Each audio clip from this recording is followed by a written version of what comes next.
Boa noite a todos. Que a paz que o Senhor Jesus nos traz e ensina, por caridade, amor e carinho, possa envolver a cada um de nós. Muito agradecido pela presença de cada um de vocês na quinta noite da 39º mês Allan Kardec, que está sendo realizada aqui no Centro Espírita André Luiz, na cidade de Taubaté. Essas palestras todas, vocês poderão vê-las posteriormente, serão gravadas e no YouTube, no Facebook, vocês as terão, tá bom? E para darmos continuidade ao trabalho dessa noite, nós também agradecemos a presença do caro Silvio Pichico, que brilhantemente nos fez o momento artístico-cultural. E agora vamos chamar para a nossa prece de abertura o nosso companheiro representando o CEAL, o Centro Espírita André Luiz, o João Carlos. E esse evento também conta com o apoio da USE Intermunicipal de Taubaté.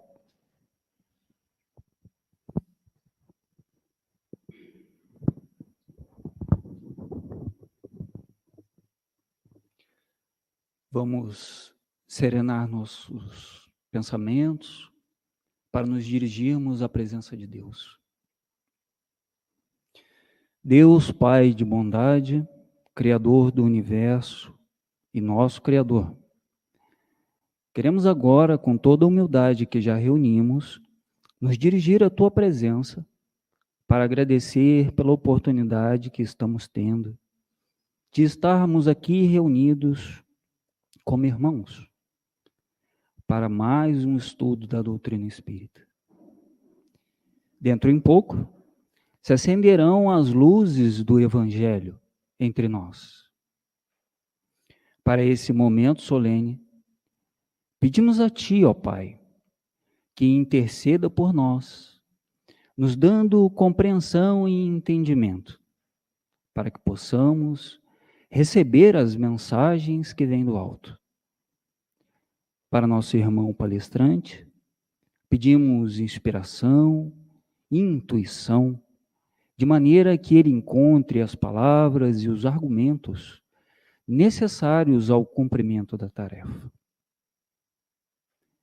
Que se faça hoje e sempre na nossa vida a Tua vontade, e que tudo nessa noite saia de acordo com Tua vontade, Pai. Não podemos deixar de pedir que desate os laços dos nossos enganos, assim como nós desamarramos os laços com que prendemos os enganos de nossos irmãos. Finalmente, Jesus, enquanto esteve na terra, nos ensinou sempre a louvar o Teu nome. Por isso, ousamos dizer, graças a Deus, hoje e eternamente. Assim seja.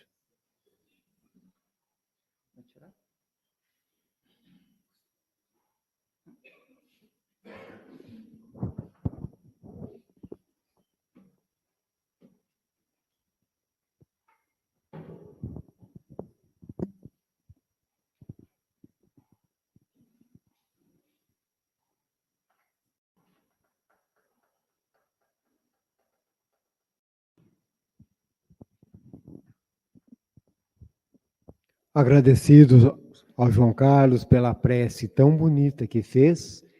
E agora, dando continuidade ao nosso trabalho, vamos trazer com grande alegria o nosso caro companheiro Davi Ascenso, representando a cidade de Pindamonhangaba. Por gentileza, Davi, um abençoado trabalho.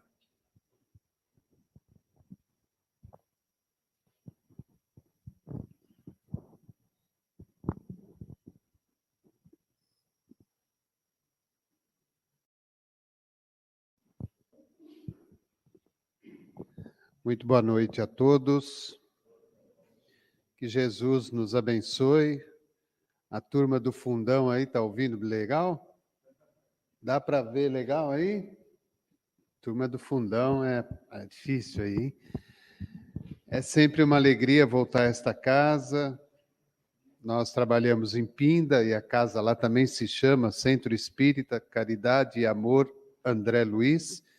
Então é sempre uma alegria estar presente aqui mais uma vez. E nós escolhemos esse tema, né? Vocês já puderam ver aí, Educação e Espiritismo, que é um tema particularmente quando nós fazemos aí uma observação da doutrina espírita, nós vemos que tudo aquilo que ela nos passa é sumariamente importante. Tudo. Não existe nada que seja mais ou menos importante. Todos os trabalhos que nós realizamos na casa espírita, todos são importantes. O passe não é mais importante com a desobsessão ou vice-versa. Mas há um aspecto na doutrina espírita, e eu falo isso de modo particular, que nos chama a atenção, sendo ele aquele que muitas vezes passa desapercebido na nossa vida cotidiana e que Kardec deixou frisado durante todo o tempo da codificação, que é a educação.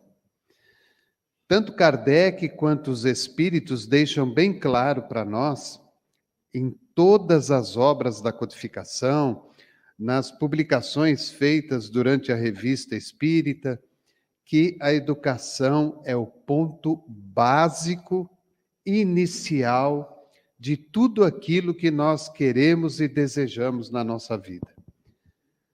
Como nós trabalhamos numa casa espírita, lidamos com espíritos, lidamos com almas que estão encarnadas.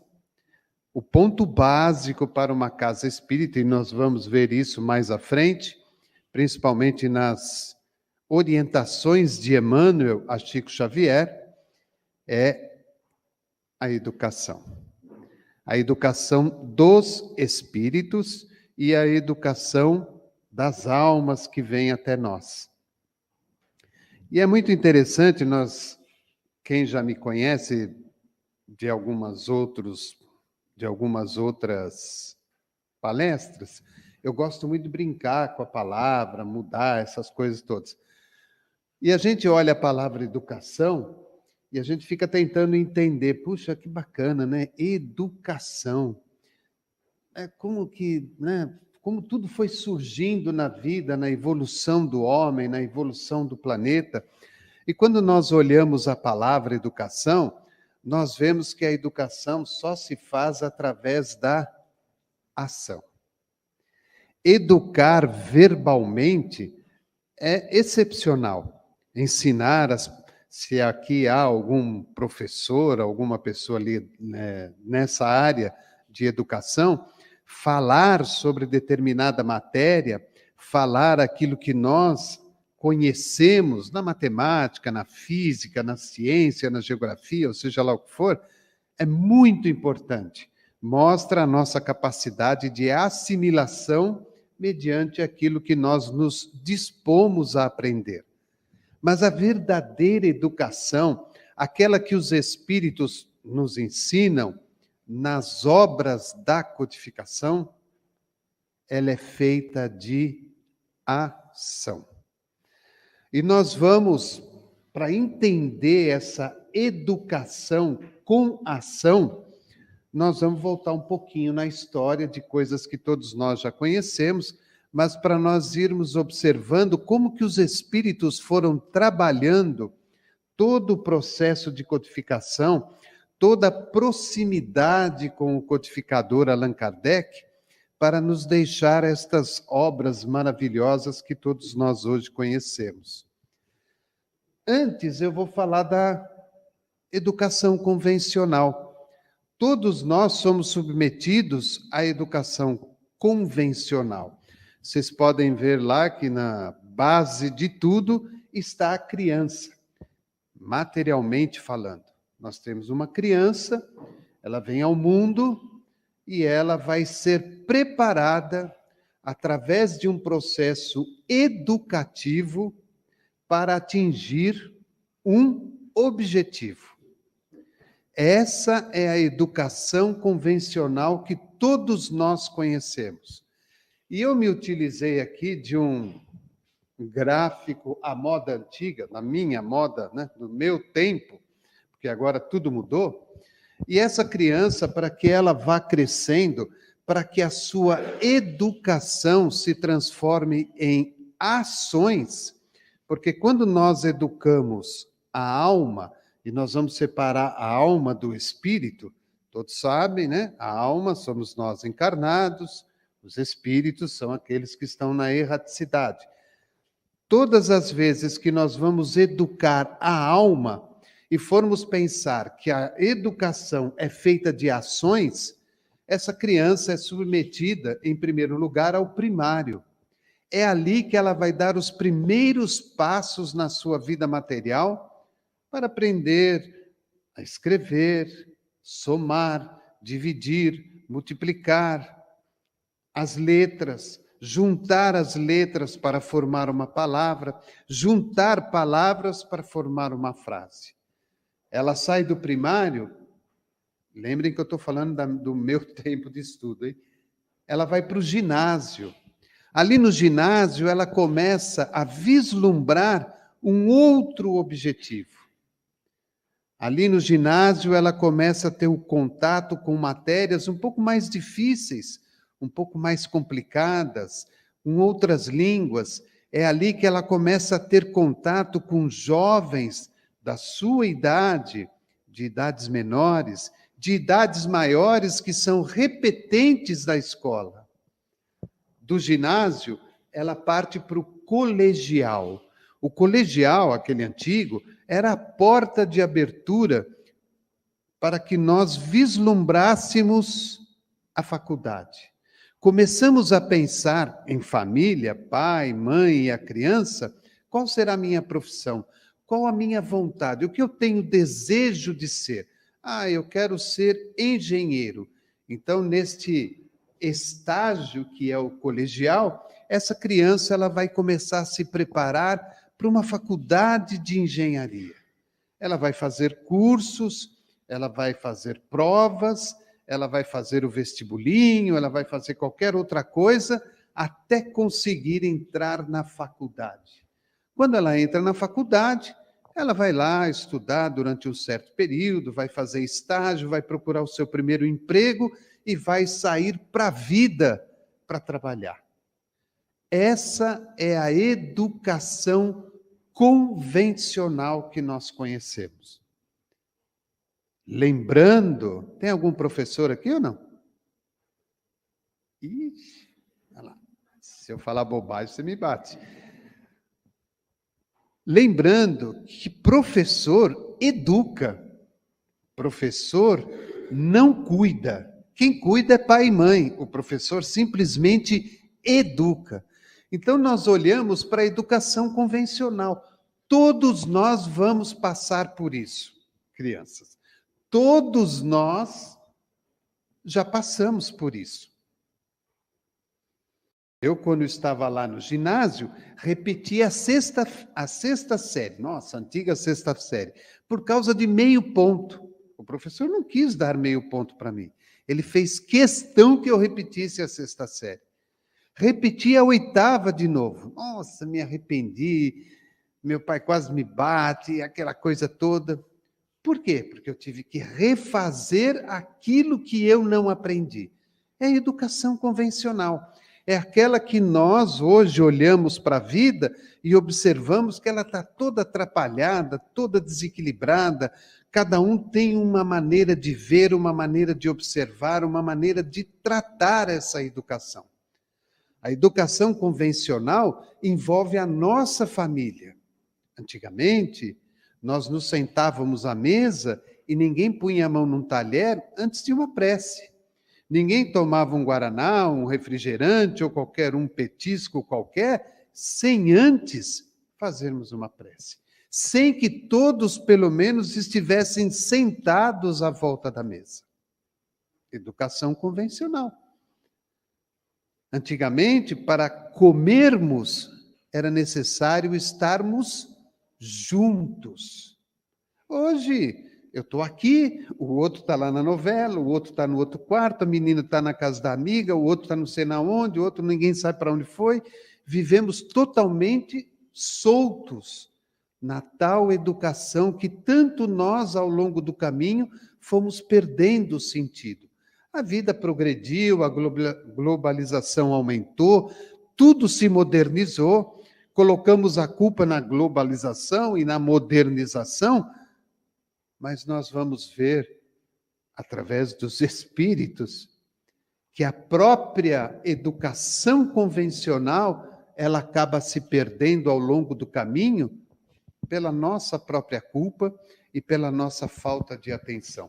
Vamos, então, fazer uma rápida passagem na história para que a gente possa observar.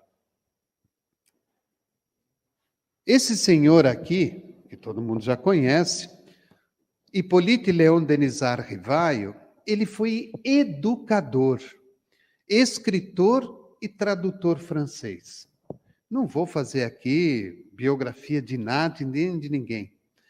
Ele foi levado para o famoso Instituto de Educação Pestalozzi, em Yverdon, na Suíça, onde estudou até formar-se pedagogo em 1824. Tá?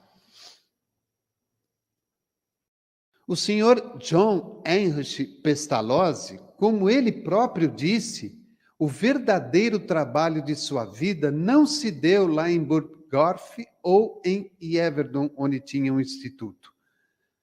Estava em seus primeiros momentos como educador, com a sua observação, a preparação do homem integral, a prática junto aos órfãos de Estância.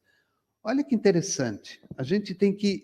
Eu sempre me baseio numa frase de Kardec que está em quase todos os livros das obras básicas. E está em quase todos os seus escritos da Revista Espírita. Kardec sempre diz assim: nós nos preocupamos muito com a forma e esquecemos de ver o fundo das coisas. Olha a preocupação de Pestalozzi com relação às pessoas, à educação. Preparação do homem integral. Aí a gente volta aqui a uns 10 anos atrás, 15 anos talvez, Joana de Ângeles, através do Divaldo, lança um livro que se chama O Homem Integral. Joana de Ângeles, que, segundo Divaldo, já está reencarnada e que vem justamente trabalhar na área da psicologia e da educação junto com Emmanuel. Então vejam a preocupação de Pestalozzi lá nos anos de 1800 e pouco, na preparação do indivíduo para uma vida integral. Ora, se eu quero preparar alguém para uma vida integral, eu não posso me basear única e exclusivamente na educação convencional, porque ela não me dá todos os requisitos necessários para que aquele cidadão ou aquela menina que está ali sentada me olhando, ela seja educada integralmente. Porque educar-se alguém integralmente é educar o corpo, a matéria, e educar alguém que está por detrás desta matéria, que é o espírito. Por isso que nós encontramos muita divergência na questão da educação, porque na realidade, a grande maioria das pessoas que não são espiritualistas, que não são espíritas, o que elas enxergam? Uma criança. Uma criança. Como é que é seu nome? Júlia. Quando eu olho para a Júlia, eu vejo uma menina. Acabou. Agora, se eu sou espiritualista, se eu sou espírita, se eu acredito na vida após a morte, eu posso não ter mediunidade, eu posso não ver espírito, nem ouvir, nem conversar com os espíritos, mas eu acredito que existe algo além desta vida. Quando eu olho para a Júlia, eu não vejo apenas um corpo, eu vejo um espírito. E se eu vejo um espírito, a educação convencional, ela nunca será uma educação integral, porque eu não estou atingindo o espírito. Ele continua... Ipa! Fui eu?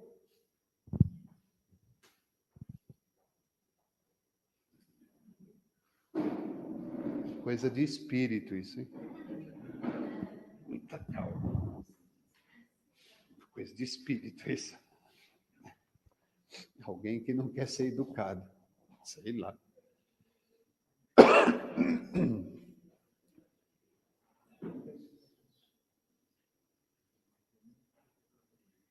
Foi?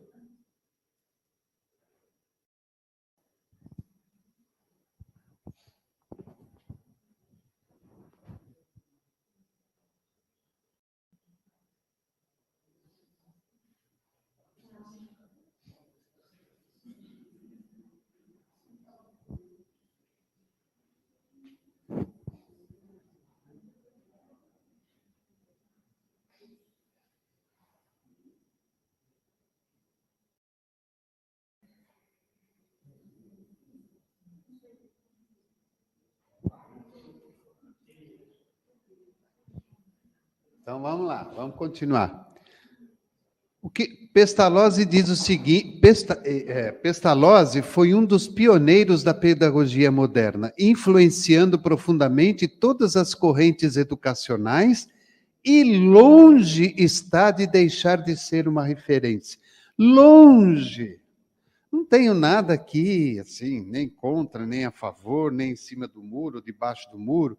Paulo Freire, fulano, Beltrano, ciclano, esse... Tá tudo bem, cada um na sua, cada um vê a vida de um patamar diferente. Longe está de deixar de ser uma referência na educação. Fundou escolas, cativava a todos para a causa de uma educação capaz de atingir o povo, num tempo em que o ensino era um privilégio exclusivo. A preocupação de Pestalozzi, além de formar o ser integral, era com o povo, com aqueles que eram muito mais pobres. E ele termina dizendo: a vida educa, mas a vida que educa não é uma questão de palavras, e sim de ação. Educação. Educa as ações. Educa a sua ação. A vida educa. A vida educa. Quando eu tinha 18 anos, eu pensava de uma forma. Hoje eu tenho 25 para 26, eu já penso de outra forma. Não sei por que vocês estão rindo. Eu tenho 25 para 26. E eu penso de outra forma. Não penso mais como quando eu tinha 18. Porque a vida vai educando. Se ela não educa por amor, se ela não educa pelo meio convencional, dizem os espíritos que ela educa pela dor. Vai na marra. É igual aqueles carros antigos na manivela, que tinha que ir na manivela para o bicho pegar. É assim. Não porque Deus nos castiga, porque nós abrimos a possibilidade para usar a manivela. Então, vai ter que ser na manivela. Então ele fala, a vida educa, mas a vida que educa não é uma questão de palavras, e sim de ação, é atividade. Jean-Henri Pestalozzi. Vamos lá na nossa história. Vocês conhecem essas meninas aí? Irmãs Fox, isso, nós falamos de Pestalozzi em 1828, 24, quando Kardec se formou. As irmãs Fox aparecem no ano de 1848. Catharine, ou Kate, Margareta, ou Meg, e Ann Lee. Elas são conhecidas pelo célebre episódio de Whitesville, nos Estados Unidos. Nós estamos indo na história.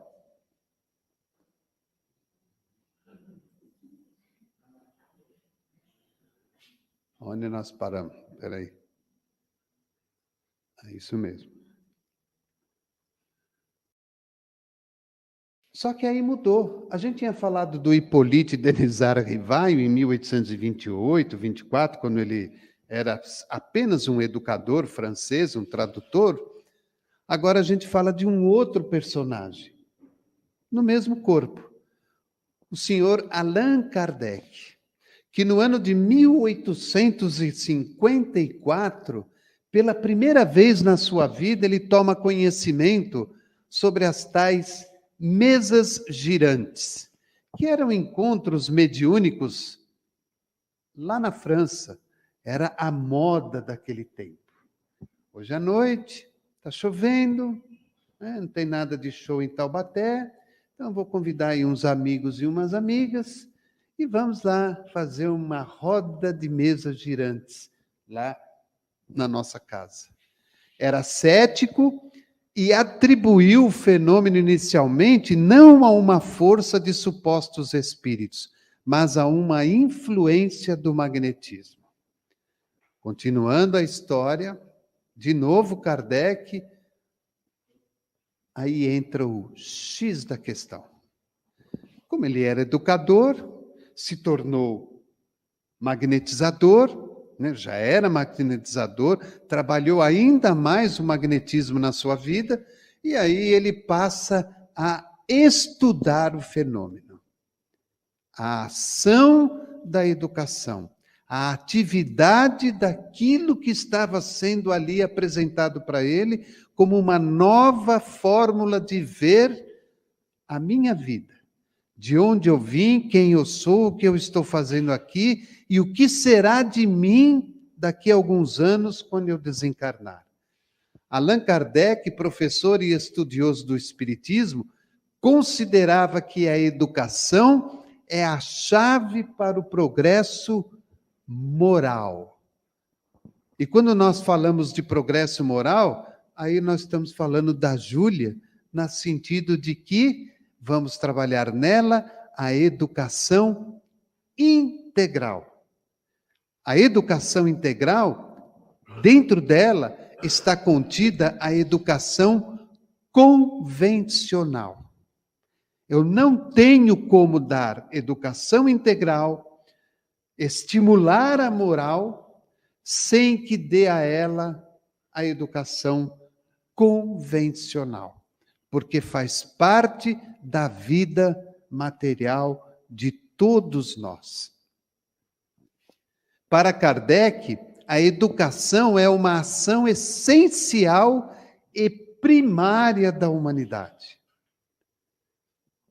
A educação é essencial e é uma coisa primária, é aquilo que nós aprendemos no berço. Quantas pessoas dizem para nós, a educação veio dos meus pais, lá do berço. É a educação de família. Kardec fala disso no livro dos médiuns, no livro dos médiuns e em Obras Póstumas. A educação da família é a educação primária, a essencial, a básica. É você lidar com alguém, eu vou falar de moda antiga, de novo, quando você dizia para o seu pai, bênção, pai, bênção, mãe, bênção, avó, bênção, avô. Hoje, se tiver um olá, já se dê por feliz e satisfeito, porque já não tem mais esse negócio de bênção. A bênção agora é só na igreja, no centro espírita, em algum outro lugar. Lá não tem mais. Porque passou. São coisas que foram se perdendo ao longo do tempo.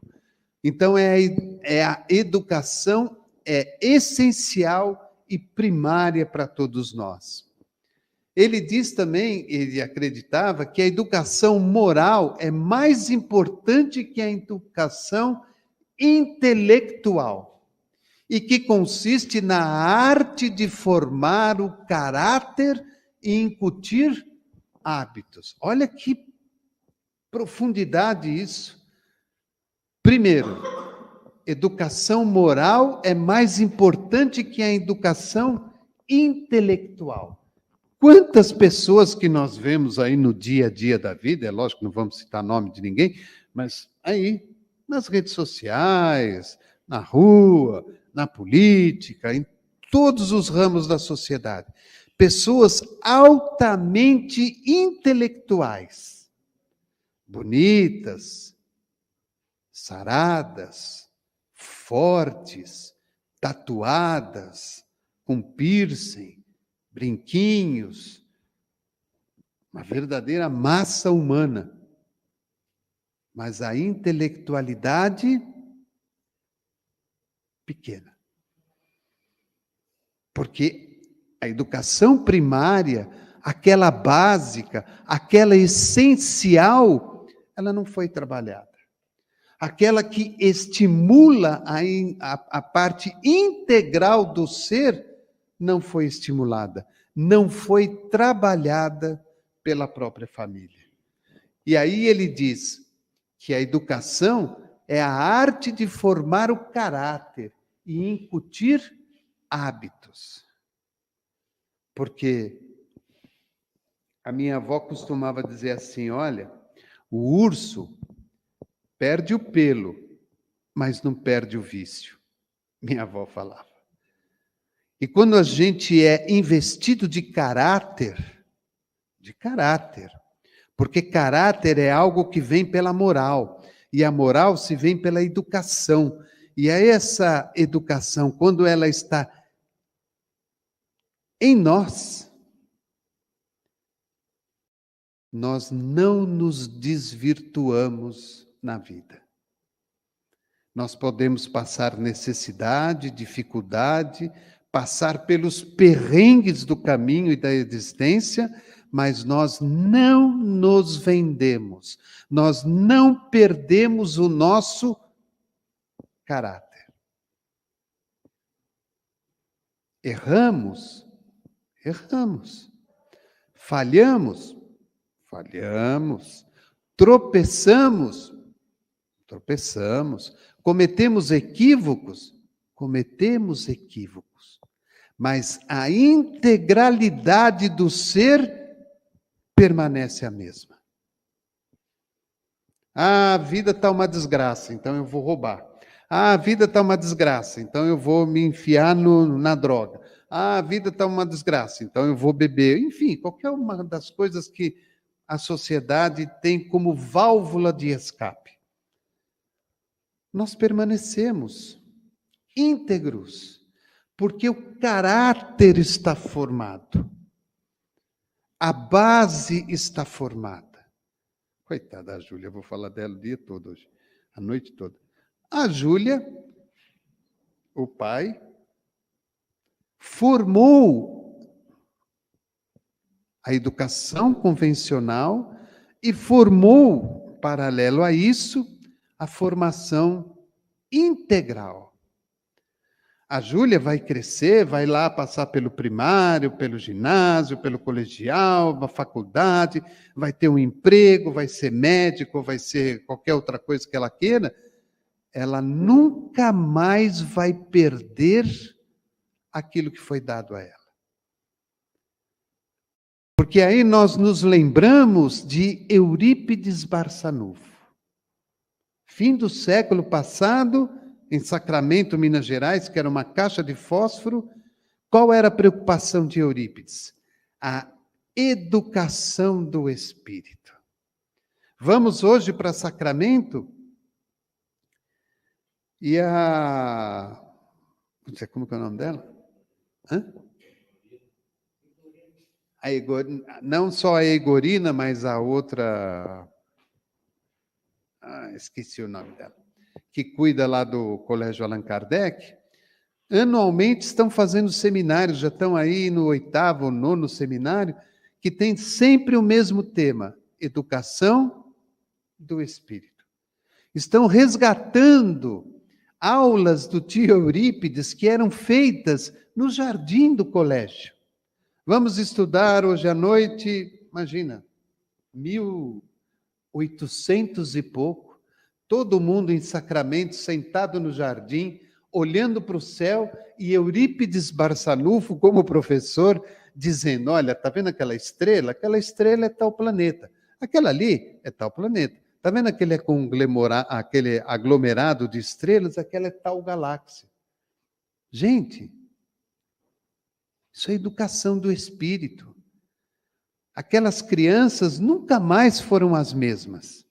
Algumas delas, talvez acho que umas 2 ainda em Sacramento, estão vivas e relembram aquelas aulas, nunca mais esqueceram, 80, 90 anos depois. Então é o que fala Kardec, é o caráter, a educação é a arte de formar o caráter e incutir hábitos no espírito. Kardec considerava que a educação é o conjunto de hábitos adquiridos e que é importante para evitar a desordem e a imprevidência.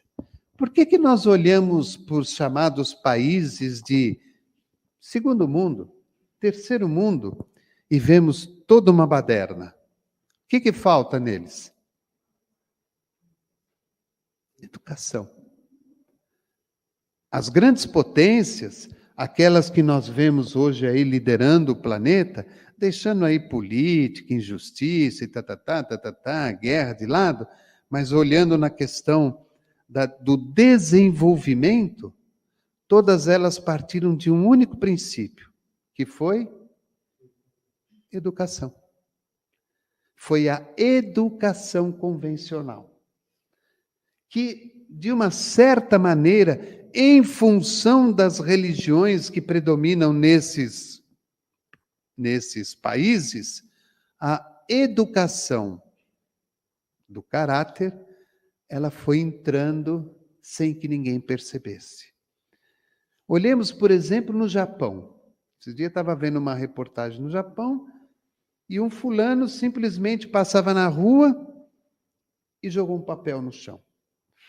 Automaticamente, minutos depois, veio um guarda, foi buscar o fulano, levou ele até naquele local e fez com que ele pegasse o pedaço de papel e jogasse na lata do lixo. Isso é o quê? Educação convencional. Como aquilo se repete na vida do indivíduo, aquilo se torna o quê? Um hábito adquirido. A gente mora na cidade do interior, eu não sei como é que é aqui em Taubaté, mas em Pinda, de vez em quando você está andando na rua, passa alguém e diz assim para você, oi, tudo bem? Oi, bom dia. Oi, boa tarde. A gente não conhece a pessoa. O que é isso? Educação convencional, que veio lá de trás. Hábito adquirido que não se perde mais. Por isso que não é fácil, não é simples tratar o drogado, tratar o bêbado, tratar aquele que é viciado. Porque são hábitos adquiridos que não se dissolvem do dia para a noite.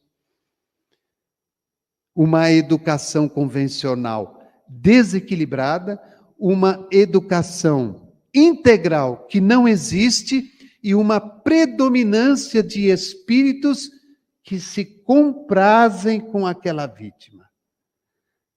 Não é com meia dúzia de passinho que a gente vai resolver o problema. Tem que refazer toda uma estrutura individual e familiar para atingir o objetivo. Vamos? Eita, será que sou eu que estou apertando aqui? Sim. A educação, segundo o codificador do Espiritismo, Allan Kardec, é a arte de formar caracteres e, por conseguinte, é o conjunto de hábitos adquiridos. Já falamos disso. Vamos lá. Conhecem o senhor aí? Leon Denis. Vamos ver o que Leon Denis fala a respeito de educação. A educação baseada numa concepção exata da vida transformaria a face do mundo. A educação baseada numa concepção exata da vida transformaria a base do mundo. Se todos nós nos respeitássemos de forma educada, nós transformaríamos o mundo. Nós estamos aqui agora todos serenos, tranquilos, 5, 6 músicas com essa voz de trovão, linda, maravilhosa. Aí saímos aqui. Na primeira esquerda, logo ali na frente, tem um farol. Se o fulano nos fechar ali, puxa vida, hein? Aquele processo de educação, não sei se vai funcionar, mas é ali no farol, ali da esquina. Ou não é? Vocês acham que os testes da vida são feitos aqui dentro? Claro que não. Aqui é tudo mamão com açúcar, bem docinho. A vida é lá fora, o teste é lá fora. Ele continua dizendo: suponhamos cada família iniciada nas crenças espiritualistas, sancionadas pelos fatos e incutindo-as aos filhos. Olha a inteligência do Leon Denis. Ele não fala, suponhamos cada família iniciada nas crenças espíritas. Ele não fala de espiritismo. Ele fala nas crenças espiritualistas. O hindu, lá em Pinda, tem o Hare Krishna. Eles acreditam na vida após a morte, na reencarnação. Eles até acreditam que se eles fizerem alguma besteira, vão voltar como vaca, como boi, como cachorro, coisas do tipo. Tudo bem. É uma crença espiritualista. Então, se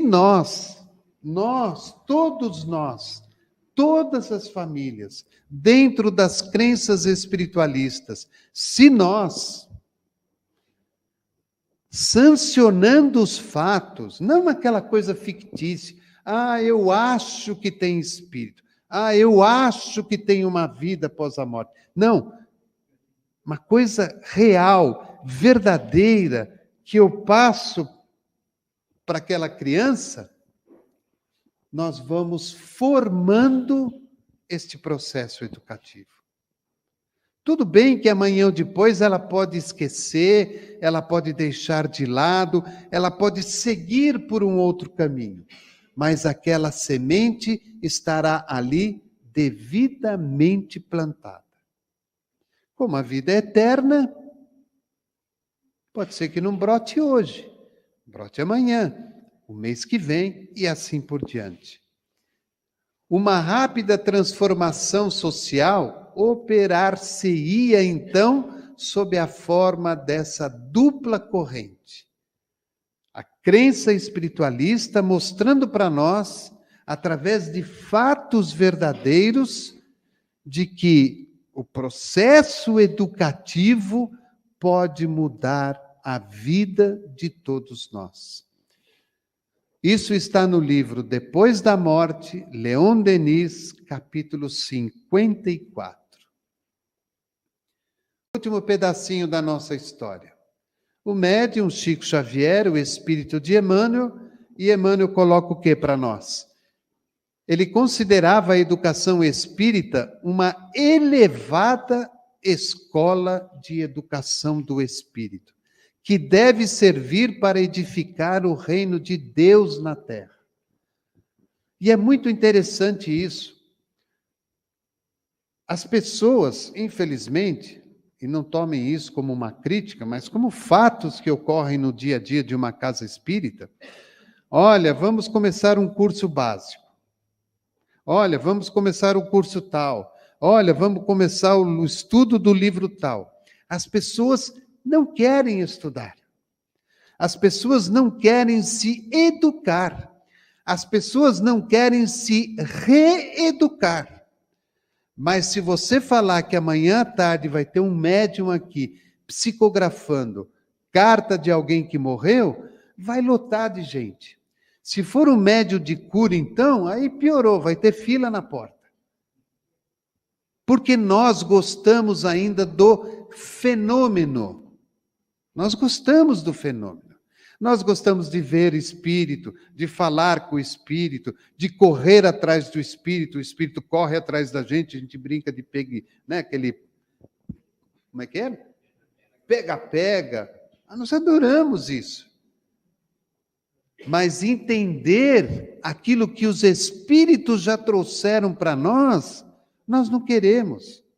E, gente, eu estou falando, não estou fazendo nenhuma crítica, eu estou numa casa espírita, um ano que vem, em abril, vai fazer 30 anos que eu estou na mesma casa espírita. 30 anos. Eu já, nas minhas preces, já falei com os espíritos, olha, vê se dessa vez me dão uma brecha para mim ir para o céu, porque 30 anos no mesmo lugar. E o que a gente percebe é que o médium, ele quer psicografar, mas ele não quer estudar. Ele quer pintar, mas não quer estudar. Ele quer fazer cura, mas não quer estudar. Ele quer dar passe, mas ele não sabe nem onde está o fígado. Como é que ele quer dar passe? Emmanuel considerava a educação espírita uma elevada escola de educação do espírito, que deve servir para edificar o reino de Deus na terra. Eu tenho que estudar. Só violeta na janela de casa não adianta. Não adianta. Ela é linda, é bonita, multicor, mas se não tiver base, não vai funcionar. A minha educação, o meu caráter, ou da Júlia, que eu peguei hoje para minha companheira, não vai servir. Ela não vai aprender. Dou um caso típico para vocês. O pai e a mãe vão no centro, não levam o filho. Ué, mas por que o seu filho não vem? Não, quando ele tiver 18 anos, ele resolve onde tem que ir. Gente, isso é não tem como aceitar. Se é bom para o pai, bom para a mãe, como é que não vai ser bom para os filhos? Há uma incoerência nesse tipo de educação. Então, Emmanuel fala que é preciso estudar, educar-se. Eu tive a oportunidade de conviver com o Chico 8 anos. 8 anos, bimestralmente. Eu falo isso sempre nos lugares que eu vou, e não é de maneira nenhuma para me mostrar ou coisa do tipo, porque não é nada disso. Todo mundo fala, o Chico era um missionário, o Chico era um espírito de luz. Ele era mesmo um missionário, um espírito de luz. Mas o Chico tinha lá os seus problemas também, as suas dores, os seus sofrimentos. E Chico estudava todo dia. Ou ele estava com o livro dos médiuns, ou ele estava com o livro dos espíritos, ou ele estava com o Evangelho, ou ele estava com a Gênesis, ou estava com Obras Póstumas, ou estava com o Céu e o Inferno, ele estava com algum livro estudando. Porque senão ele não daria conta de 500 livros, mais de 500. Não dá. O que vai acontecer comigo se eu for desse jeito para um trabalho mediúnico? Sabe quem vai se comunicar, com todo o respeito? O seu José da padaria, que está no mesmo nível intelectual que eu, no mesmo nível moral e espiritual que eu. Emmanuel vai passar longe lá, bem longe de mim, porque eu não dou a ele as devidas qualificações físicas, perispirituais, fluídicas e magnéticas para que ele se comunique comigo. É educação. Emmanuel continua. Ele considerava a educação da infância a maior obra do Espiritismo. Olha que interessante. Ele considerava a educação da infância a maior obra do Espiritismo. Nós temos que evangelizar as nossas crianças, evangelizar os nossos jovens. Os jovens estão mais perdidos do que cego em tiroteio, com esse trocadilho barato aí da vida comum.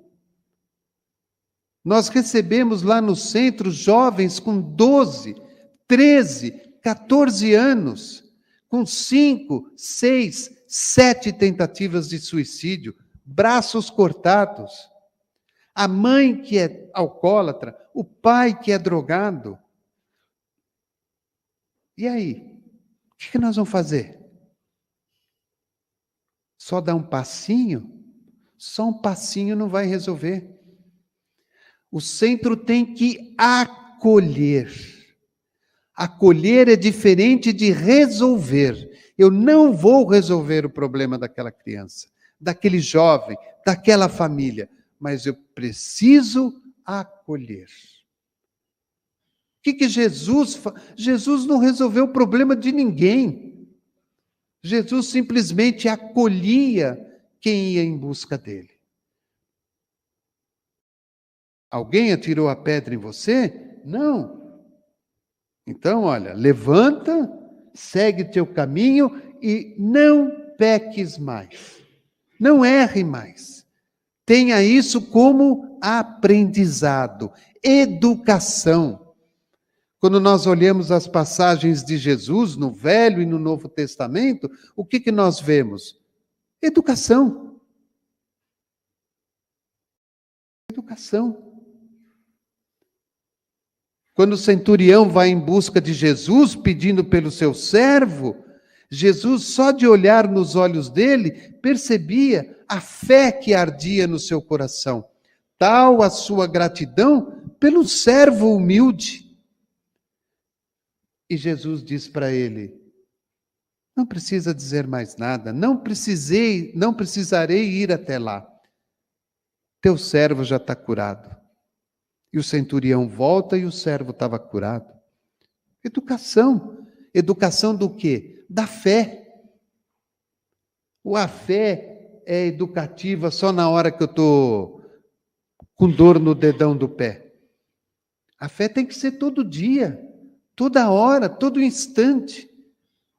Então, nós que estamos na casa espírita, que estamos vivendo esse momento pós-pandemia, que uns dizem que tudo ia ser normal, outros dizem que nada voltou a ser normal, outros dizem que é um pouco normal e outro anormal. Parece que está tudo de cabeça para baixo, tudo atravessado. E está mesmo. Cada vez nós queremos ter mais, ser é diferente. Eu quero ter clique na internet, eu quero ter clique não sei aonde, eu quero ter dinheiro do clique não sei do quê. Eu quero ter a aparição pelas pessoas à minha frente. E o ser? Porque a educação é do ser e não do ter. O ter é uma consequência do ser. Quando o ser se torna educado, elevado, bom, ele passa a ter.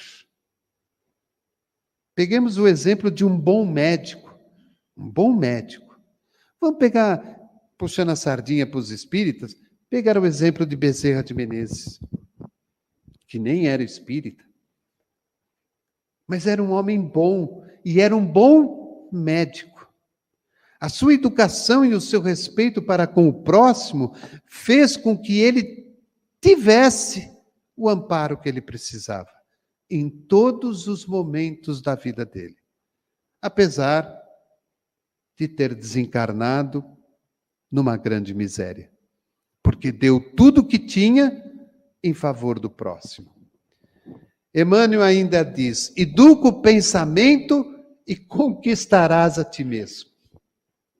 Educas o teu pensamento e conquistarás a ti mesmo. Como é que é seu nome? Nataline. Nataline, você lembra tudo que você pensou hoje? Desde a hora que você levantou? Não. Se você fosse fazer uma média assim, agora sim, você acha que você pensou mais coisa boa ou mais coisa ruim? Não pode mentir, hein? Que é feio. Mais coisa boa? É? Então tá bom. Hoje sim.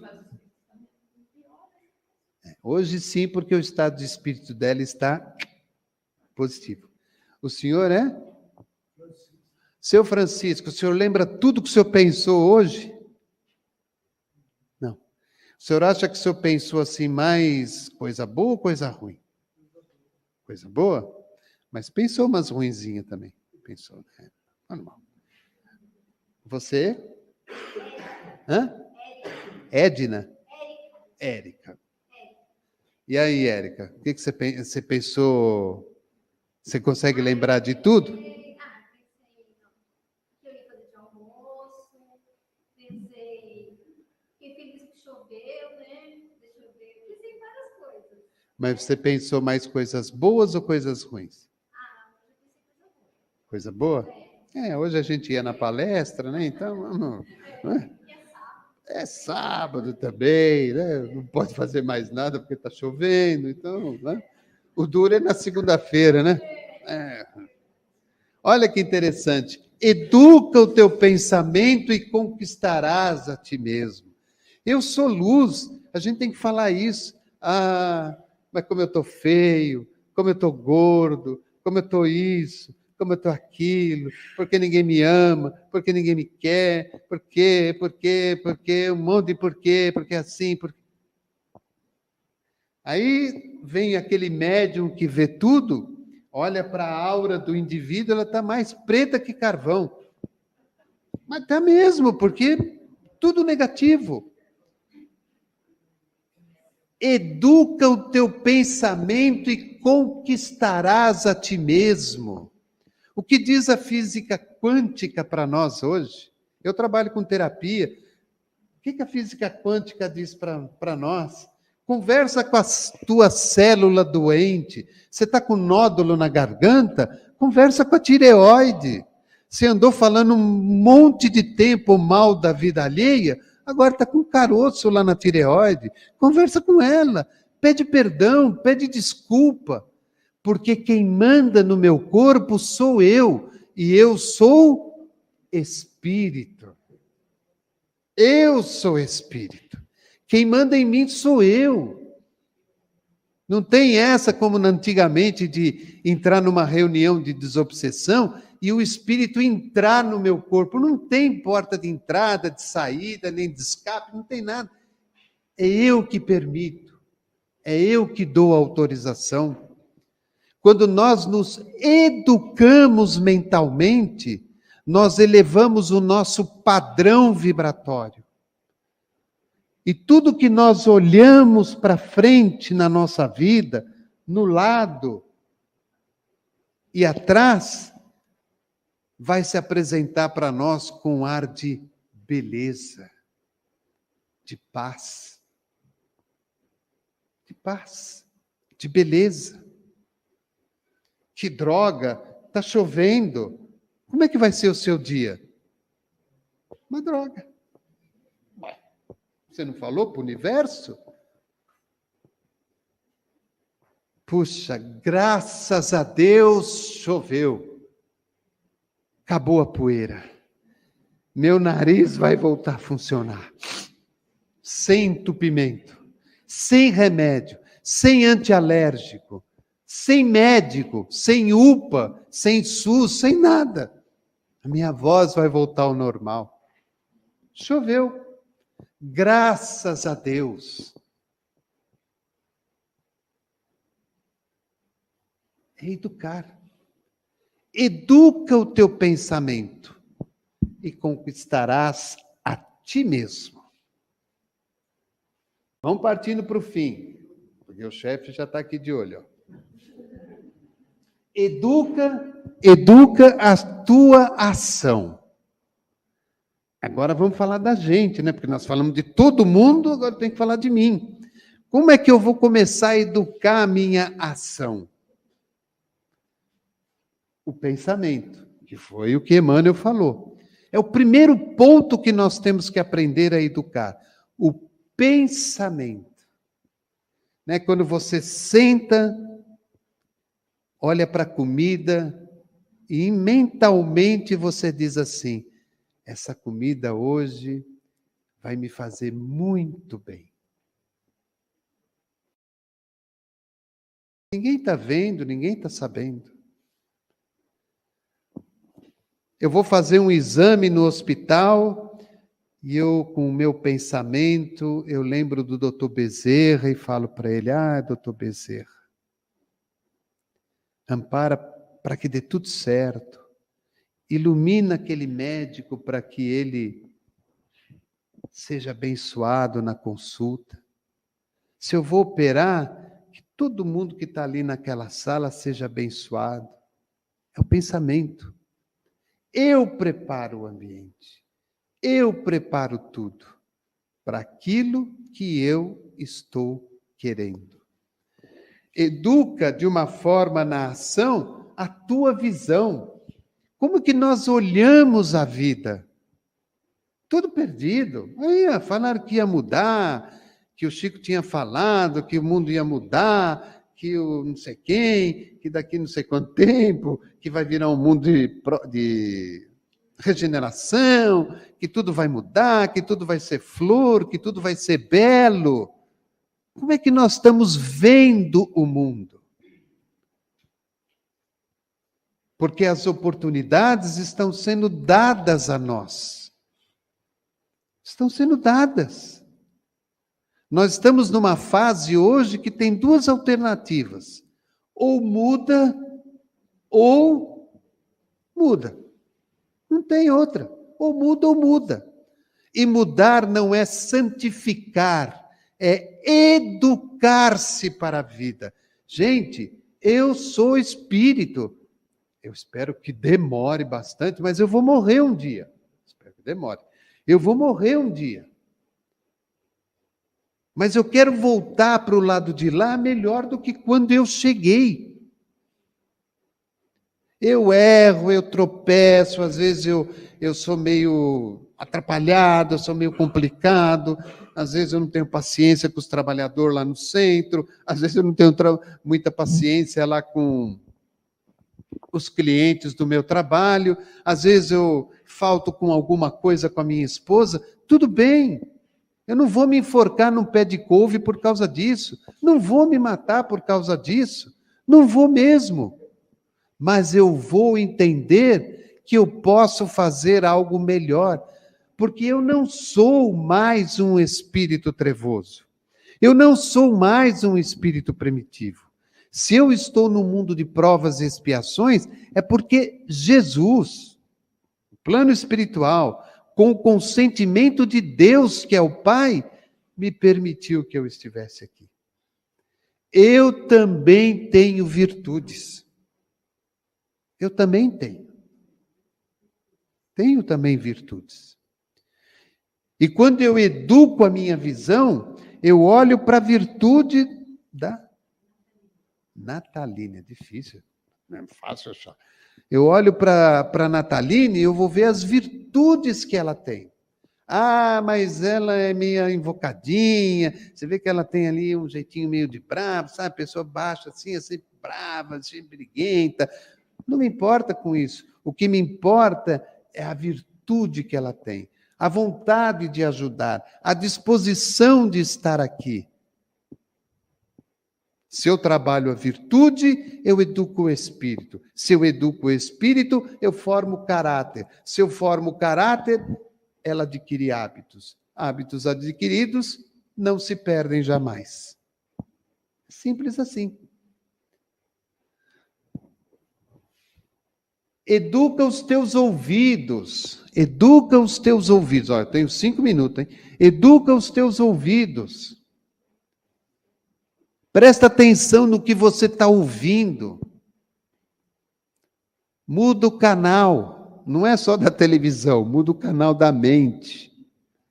Procura lá um documentário, procura lá um filme, procura alguma coisa boa, procura uma música. Algo que te agrade, que te eleve, que te coloque para cima. Educa os teus ouvidos. Como dizia um amigo meu em São Paulo, bem assim, terra a terra, ele dizia assim, olha, os meus ouvidos não são lata de lixo. Então, Às vezes as pessoas falam comigo, entra por aqui, sai por aqui, ó, não estou nem aí para a hora do Brasil. E é mais ou menos assim mesmo. Não é o desrespeito, mas tem coisas que não valem a pena. Como dizia Paulo de Tarso, tudo me é lícito, mas nem tudo me convém. Educa as tuas palavras. Puxa, como é bom tratar as pessoas bem. Como é bom tratar as pessoas com carinho. Nós nunca sabemos o que aquela pessoa está carregando dentro dela. Nunca. Nós não temos ainda esta capacidade intelectual e mediúnica de adivinhar o que ela está carregando dentro dela. Quando alguém vem nos procurar pedindo 1 minuto de atenção, nós não temos que dar 1 minuto, nós temos que dar vários minutos. Porque numa conversa, num diálogo, nós podemos salvar aquela pessoa, a sua família, os seus filhos, o seu casamento, o seu trabalho, tudo. Nunca temos tempo. Nunca. Nunca dá. Pior coisa que tem é você estar na rua conversando com alguém, você está falando e a pessoa andando, e você tem que continuar atrás dela, correndo atrás dela e ainda falando no ouvido dela. E a pessoa não está nem prestando atenção no que você está falando. Agora imagine você fazer isso com a outra pessoa. Porque quem vem numa casa espírita ou numa casa religiosa, de 10, 1 vem por amor. 9 vem por dor. E a gente nunca sabe qual é a dor daquela pessoa. Educa os teus sentimentos. Ama de verdade. Perdoa de verdade. Renuncia de verdade. Sinta o processo de resignação verdadeiramente. Não adianta você falar que está perdoando e depois você se fecha em você mesmo e fica resmungando, mastigando aquele problema como se fosse um chiclete velho que você usa durante o dia todo, põe na porta da geladeira, pega no dia seguinte e continua mastigando. É assim que a gente faz com os problemas, porque a gente não perdoa, a gente não aceita, a gente não quer mudar. Então, educa os teus sentimentos. Se acertou o problema com a pessoa, acertou, acabou. Não fique mastigando, ruminando aquilo de novo. Não há fígado que aguente. Não há coração que suporte. Não há rim que aguente. Não há cabelo que fique na cabeça. Não há.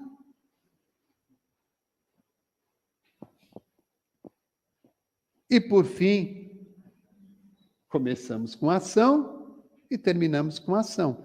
Educa as tuas ações. Não tente comprar aquele auréola de anjo, asinhas de anjo e sair aí pela rua todo lindo e maravilhoso, ou toda linda e maravilhosa. Não é nada disso. Seja único, autêntico. No campo de futebol, no show de música, no centro espírita, na reunião mediúnica, junto com a tua família, junto com aquela pessoa que não suporta você, aonde quer que você esteja, seja você. De verdade. Entendendo o outro, respeitando o outro e tendo por ele educação. E agora, vou terminar na ponto. Ações se fazem através da ação de cada dia que formaliza a nossa educação. E para a gente terminar com chave de ouro, porque a gente não podia deixar de falar dele, educar a nossa ação precisa ir de um elemento básico. Cristo. Sem Ele, nada feito. O maior Espírito que pisou na terra, da maior luminosidade que nós possamos imaginar. Quem não teve oportunidade ainda de ler aqueles romances de Emmanuel, há 2000 anos, 50 anos depois, Paulo Estevão, Renúncia e Ave Cristo, leiam. Vocês deveriam ler. Ali está Emmanuel, está o Chico, está Meimei, está a Anália Franco, está o Bezerra de Menezes, está o Eurípides Barçanufo, está Jesus. A gente fica imaginando Jesus, imaginando como seria aquele momento de estar diante de Jesus, de ouvir as palavras de Jesus, de estar ao pé de um monte e ver Jesus de longe pregando e a sua voz ecoando nos nossos corações. Na Netflix, quem assiste aí Netflix, tem um filme que se chama Ressurreição. Quem não assistiu, assista. Muito bonito. Falando de um centurião que conhece Jesus. Chama Ressurreição.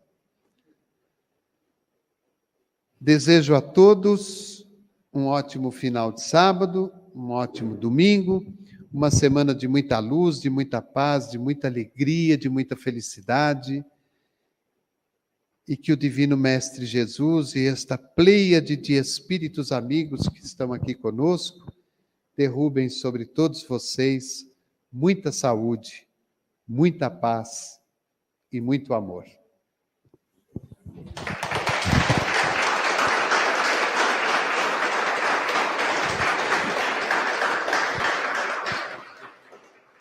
Muito agradecido, Davi, por nos trazer a ação do amor, é a reação em Cristo. Obrigado pela lembrança ao querido professor Allan Kardec, e eu tenho uma grata satisfação de passar às suas mãos um pequeno mimo pela sua participação na nossa casa. Obrigado, Davi. Deus o abençoe muito. Obrigado. Então, vamos chamar para a nossa prece de encerramento nosso caro companheiro, trabalhador da casa.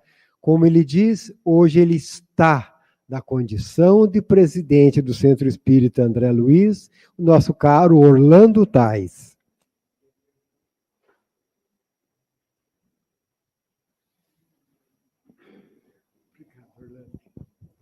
Hoje é um dia de teste para quem é espírita, né? Uma noite de sábado com chuva. Então, né? Isso, então, olha aí. Então, como o Davi brilhantemente frisou, já temos virtudes, né? Então, é um esforço que a gente faz para estar juntos aqui numa noite de sábado chuvosa. Então, é uma prova de que a gente está buscando algo adiante, né? E por isso, vamos agradecer então a Jesus, o Mestre querido, que nos deu essa oportunidade abençoada de aqui estarmos reunidos, encarnados e desencarnados em seu nome, nesta casa abençoada que acolhe a todos nós. Obrigado, Senhor, pelas bênçãos, pelos ensinamentos aqui colhidos. Obrigado pelo teu amparo, pela tua misericórdia. Obrigado por tudo que recebemos, por nesses momentos de turbulência e de ansiedade que o mundo passa, estarmos aqui reunidos nessa casa de paz e de harmonia, refazendo nossas energias e recebendo o teu amparo. E que sigas conosco, Senhor, nos abençoando, iluminando, para que sigamos em frente em nossa jornada, melhorando, aprendendo e nos educando sempre mais. O agradecimento aos queridos amigos espirituais, que mais uma vez aqui conosco nos ampararam, nos orientaram, nos socorreram ao longo de mais essa jornada. e que eles prossigam conosco também a nos guiar sempre, para que possamos melhorar, aprender e prosseguir no caminho da educação, do bem e da caridade. Que assim seja.